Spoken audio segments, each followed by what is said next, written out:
Hi guys, this is Sabrina. I sing for Seven Kingdoms, and on the side I like to just fuck around and find out with some astrology. And today I have messed around with a little bit of degree theory. Now, as you can see up here in the chart in the corner, I pulled a chart at 4:07 and 55 minutes, or no, 4:07 and 55 seconds. Excuse me. It was today, August 8th, 26th, 2025. And so what I do sometimes is I just pull up a chart just to look at it and see what I'm looking at, basically. So I noticed today's chart, let me see if I make it bigger for y'all. Might be better. Give me 1 second. Okay. All right. So this is today's chart. And if you notice, the ascendant is at 1 degrees, 55 minutes. And so that's normally like when we consider the entrance into a chart. So 1 degree for the ascendant. And then I notice Pluto's at 1 degree, 52 minutes. And I look further, I notice that Neptune is at 1 degree, 22 minutes. For whatever reason, it's a little tight on that one. And then we go to Uranus, which is also at 1 degree and 25 minutes. The descendant is the same as the ascendant at 1 degree. Venus is at 1 degree. So I was like, well, hot damn, that's a whole lot of one. And if you think about ones in numerology, that's a beginning. Something new is happening.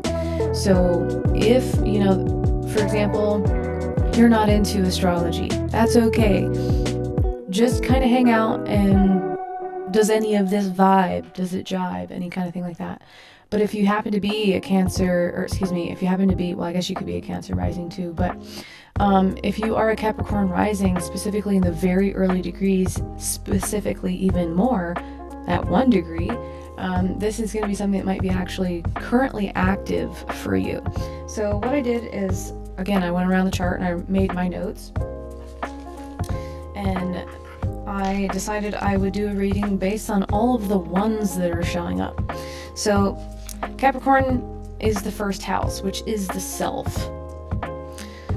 The second house, which has a lot to do with the money that we earn, our self-esteem, food we eat, possessions, and different things like that. And then Neptune in the fourth, that has a lot to do with home, family, roots systems, family trees. Specifically, a lot, it comes through the mother's area. And then Uranus is in the house of health, habits, daily routines, work. Sometimes our life purpose is in there too.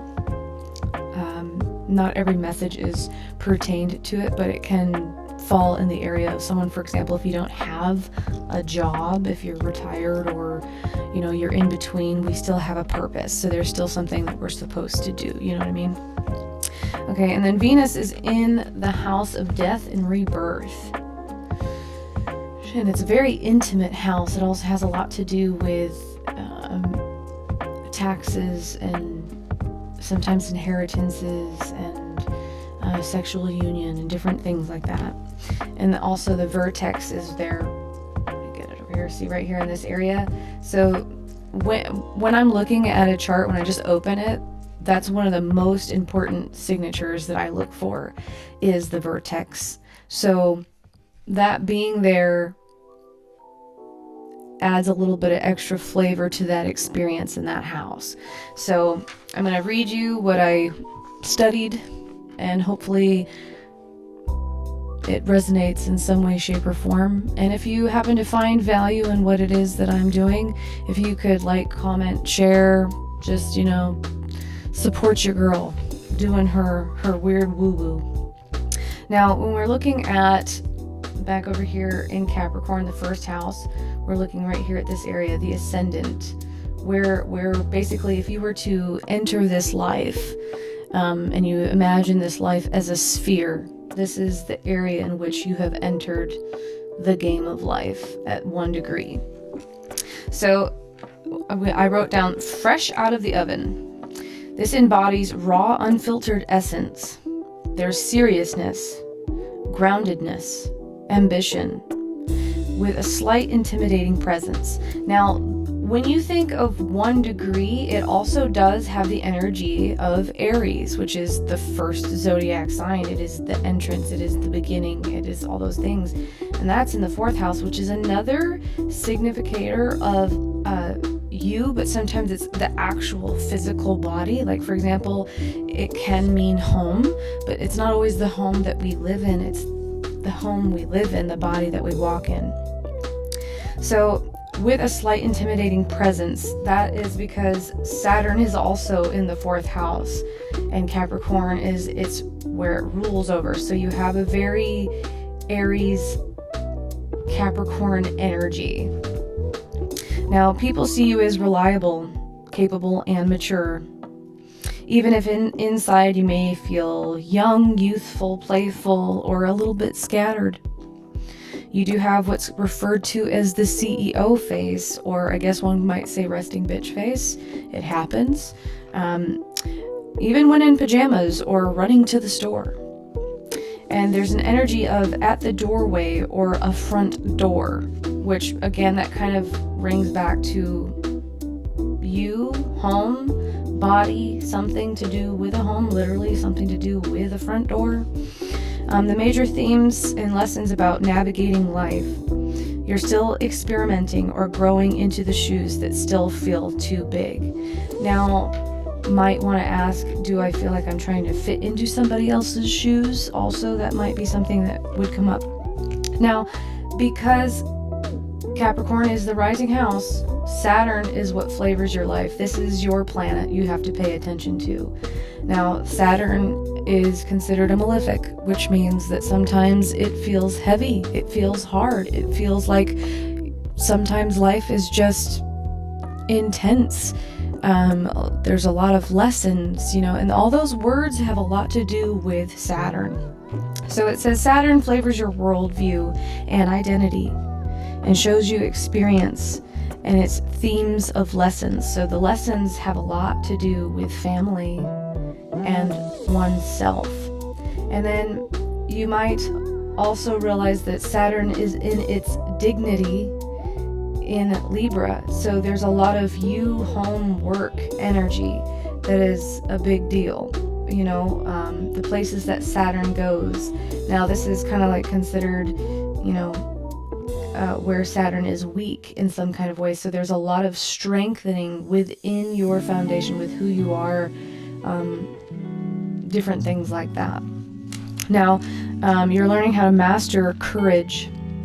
And that's one thing that the sign of Aries and Mars rule over, a lot of mastering courage. And sometimes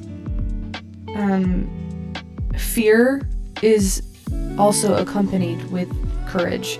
Doesn't mean that you just do things and everything's fine. You do them scared is basically where the courage comes in. There's lessons around independence and initiative, both in patience and also in wisdom. Now, Saturn is considered the teacher, hence the word wisdom. Patience, which is Saturn is slow. So imagine, the energy of, just a lot of situations that cause you to exercise more patience than sometimes you feel like you're capable of giving in the moment. There's a tension of having to do something right now by yourself, but you are being asked to show that you are ready instead of expecting something to be given or granted.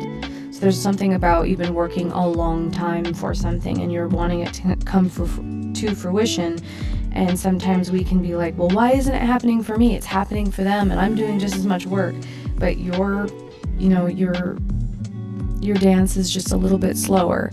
And remember, things that take a long time to marinate have so much flavor. So sometimes the energy of Aries is the beginner and Saturn is like the whoa, wait. So even though it feels frustrating, it's much better, but that's the part, is like having faith that what it is that it's promising you is, going to come to fruition. May feel as though you are constantly being tested on bravery, wanting to leap, but feeling blocked. Through, though frustrating, the delays forge resilience and leadership qualities. And we may have heavy responsibilities tied to home, to family, or we're required to carry weight others can't or can't handle or haven't. Like sometimes people are, asked to take on something and then don't,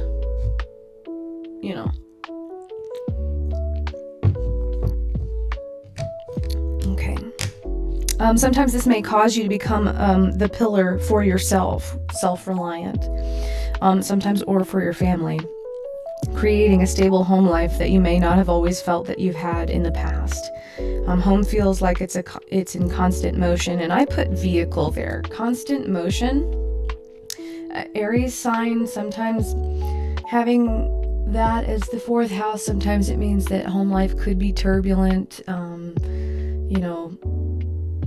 Mars is a symbol for anger, and for example, Mars is in the house of what's considered the father, basically in a tight conjunction with the moon. So one could have an angry mom, one could have a very turbulent, emotional father figure, or sometimes it feels like whatever you experience at home, you have a tendency to find those same type of bosses, maybe. Possibly conflict, but you build security from your experience of chaos. So sometimes, we get tired of experiencing a chaotic thread through our life, but we learn to overcome it. You either get 100% used to it and accept it, or you decide you've had enough of it and you want a different experience. Now, themes of learning independence, breaking a generational pattern, or building a stable life without or with what was given, and choosing your own foundation with your own rules, which means sometimes maybe the opportunity of the family home or the family line, something about something that you inherited, whether it's actually a physical item or if it's a personality trait. Choosing your own foundation with your own rules, which means that sometimes, like, I don't want to live here. I don't want to have this memory. I don't want to live in these 4 same walls, or I refuse to be the same as whatever. Or just because somebody was so strict, you may have felt like you want to create something completely your own and not carry on the way that it's always been done. You want to experience something different. Now, where was it? The 0 degrees of Saturn is what we're looking at over here. And it's tied to personal experiences with the collective. So the 0 degree, sometimes in numerology, 0 is God or spirit or something like that, but also it's everyone, everything. So it's tied to the personal experience with the collective. Things feel strongly public, even when dealing with something in private. So that can be frustrating if that's you, if you feel like everything in your life is just so visible to everybody for whatever reason. Now, sometimes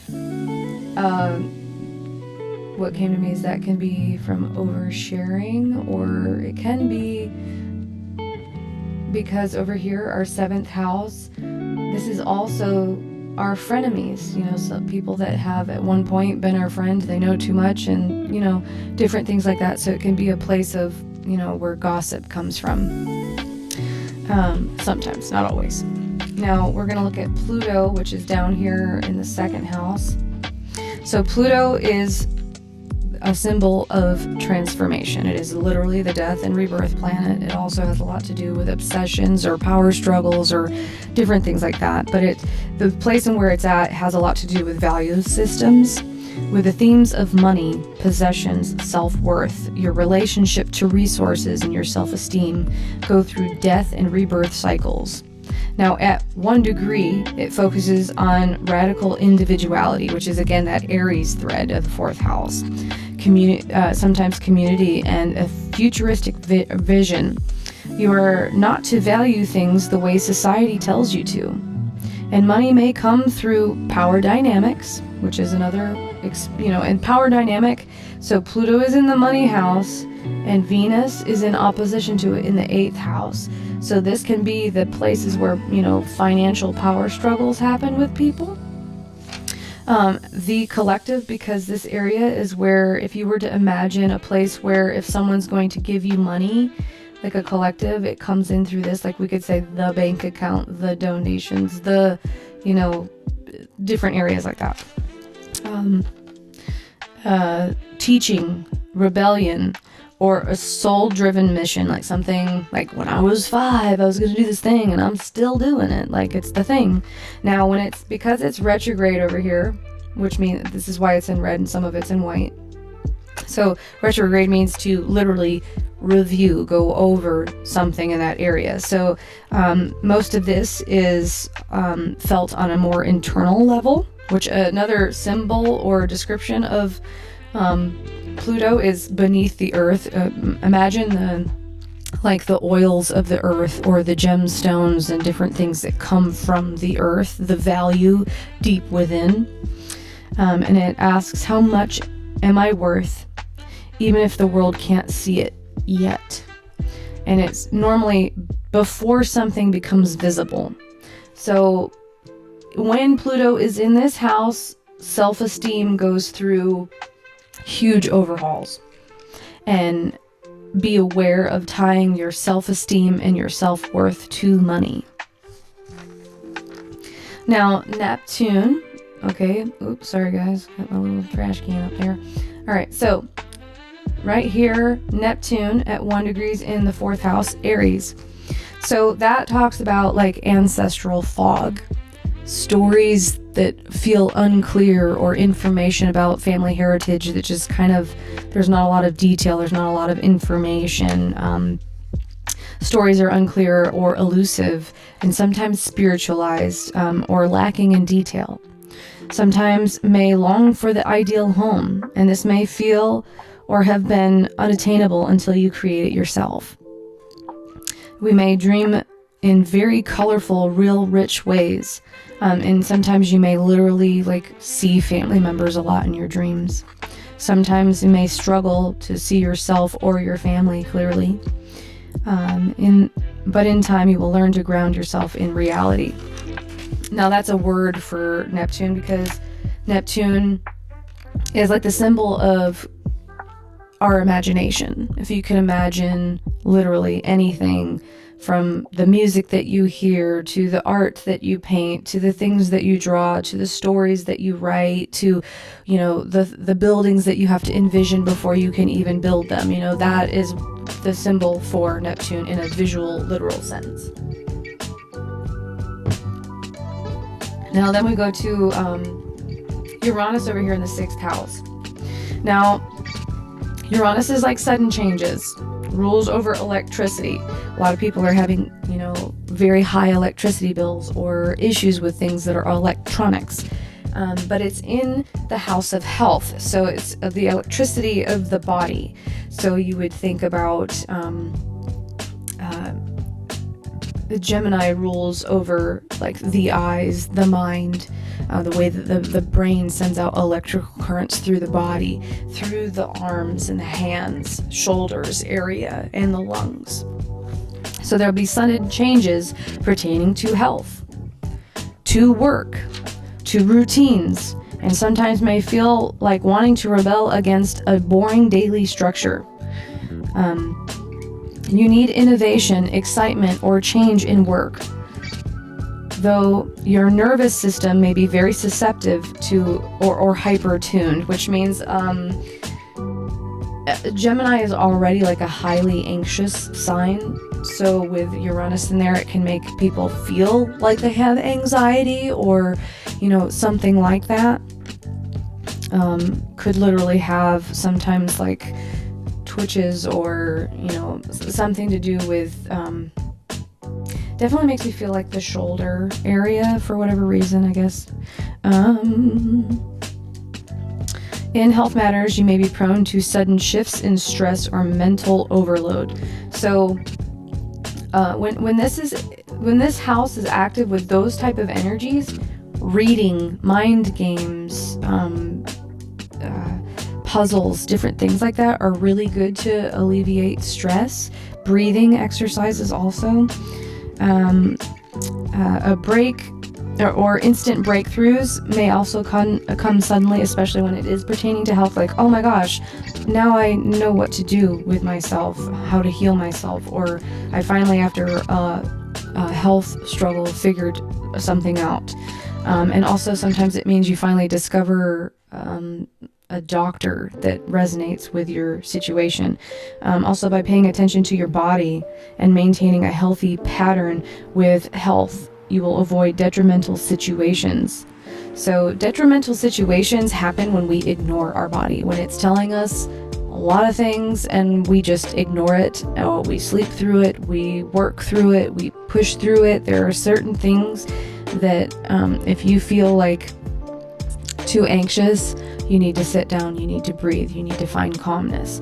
If you feel fatigue, stop pushing yourself. That is your body saying, if you keep pushing me, I'm going to get sick and I'm going to push you out because that's what I need. So, and breath work, acupuncture, and grounding can be very good for that energy. Now, the descendant, it's directly across from the ascendant, which was you and how you feel about things and yourself and everything that makes you you. And then across the street, again, this is areas of close, intimate, personal relationships, business partnerships, our frenemies, our open enemies. Sometimes our doctors, we can find a very caring, compassionate doctor, especially with Jupiter there. That would be a very wise doctor. Sometimes the type of body that they have will be a jolly Santa Claus kind of energy. So in that energy over here, it's craving emotional safety or nurturance or someone who feels like home. So everything that, like we have Chiron here, so home has probably been a difficult place and you're craving someone who is, luck, joy, happiness, prosperity, fun, laughter, caring, loving, touch, like very touching kind of energy, especially emotionally like open person. Maybe may pull in experiences that teach you about vulnerability, family wounds, or caretaking dynamics, which means sometimes maybe you might have to take and help a partner out or, something like that. You present strength and structure, but sometimes you just want to have softness in a place of emotional anchoring. And, uniquely, Saturn is, like if you were to think about a boat, Saturn is the anchor. So that's another thing. So someone could have, wished they had a softer, kinder experience at home, growing up, possibly. Now, then we go to Venus here in the 8th house at 1 degree and 22 minutes. So this is a magnetic, dynamic, and deeply passionate area in the chart to be, and it has a lot to do with love and creativity, the merging of souls, the merging of finances, death and rebirth cycles. Literally, someone dies, literally somebody is birthed in that area. You're plunged into intensity, especially because directly across the street, again, we have Pluto in opposition, right? So surrounded by themes of resources, intimacy, taboos, sometimes secrets, merging of souls. You need a love that feels epic, expressive, or transformative. Now, Venus is literally the symbol of love, also money. So when she is in opposite house of value, be careful about thinking that money is how we get people to love us, or that you're only lovable if you have it, or what it is, your stature of some sort. expressive or transformative type of relationships. You tend to draw people in who are captivated by your radiance, but also challenged by your depth, right here. And then also the 8th house, a death and rebirth house, the energy of Scorpio. You know, I mean, it's in this chart, it's Leo, which is something that we need to be seen, and it needs to be like a movie sometimes, like that fairy tale love story. But that's a deep house. Like, this is not a surface level kind of experience that we're wanting. It's a place of soul contracts, a placement of a charisma and attraction. Your magnetism is felt but hidden in almost faded ways. So it's like sometimes you don't realize your own power. You may be prone to accidentally giving it away to people, or not realizing that, you know, you too are important. Let's see. And then we have themes of learning independence, breaking generational patterns. That comes back to here. Or building a stable life out of what was given, choosing your own foundation with your own rules. Oh, did I read this already? I sure did. Sorry, y'all. Okay, anyway, but that too, again, just in case you weren't listening the first time. Okay, so all of the 1 degree placements all the way around the wheel have a lot to do with birth mode. So something beginning, something changing, something that's never experienced before. Somebody could literally, you know, something about birth, right? Everything may feel new, raw or archetypal, unrefined, but with enormous potential, like the beginning of something. You know, it's like when you have that really great idea and you're like, I'm going to do this thing and it's going to be great. That's what it has a lot to do with. And you have a tendency to be very enlightening to other people. So when we're thinking about the Pluto and Venus opposition for a second, that has a lot to do with power struggles, especially pertaining to money, because this is like, if you were going to say this is your money and this is your partner's money, or this is your money and this is a collective energy, or this is taxes and debts and different things like that, and what you have that you can put towards it, and, you know, that type of energy. And it has also a lot to do with intimacy, because the 8th house is very intimate. And sometimes when there's that dynamic, because this can be like how we feel about our body, be careful about having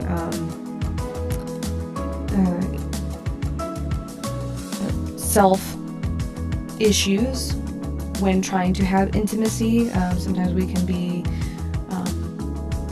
very sensitive to our body, either feel sensitive towards ourselves, insecure in some kind of way, or you know, just have an energy of wanting respect around the body, and the difference between control and surrender. And you're being asked to master balancing act of your own values and merging with others. It might be important for you to, like, you know, like some people have separate bank accounts for certain reasons, but for you it might be more important because it's something you may not have had before, and that's something that you're like, I want mine to be mine. You're like, I will cross and, you know, help, and I will do whatever, but I want mine to be mine. And then to reshape how you understand home, values, and daily life, relationships, and intimacy. We may feel like we've lived a multiple of times in this one life, which, you know, this means that you may have a tendency to just, like, because of all those ones, there's just a constant Phoenix energy. You're just constantly starting over, constantly changing who you are, constantly maybe possibly moving, which is why the vehicle thing came up. Maybe you're still haven't found home yet. And I mean, that can feel 100% true if it resonates. But that's what I noticed when I was looking at this chart, was all the ones and all the new beginnings and different things like that. And I thought that it would be kind of, for whatever reason, important for me to just record a video for it. So I hope that it was helpful in some kind of way. I hope that somebody who needed some sort of answer found one. And I appreciate you if you made it this far. Thank you so much, and I appreciate y'all being here. Don't forget to do all the things, like, comment, share, subscribe, all the things. Support your girl. Love you guys. Have a good day. Bye.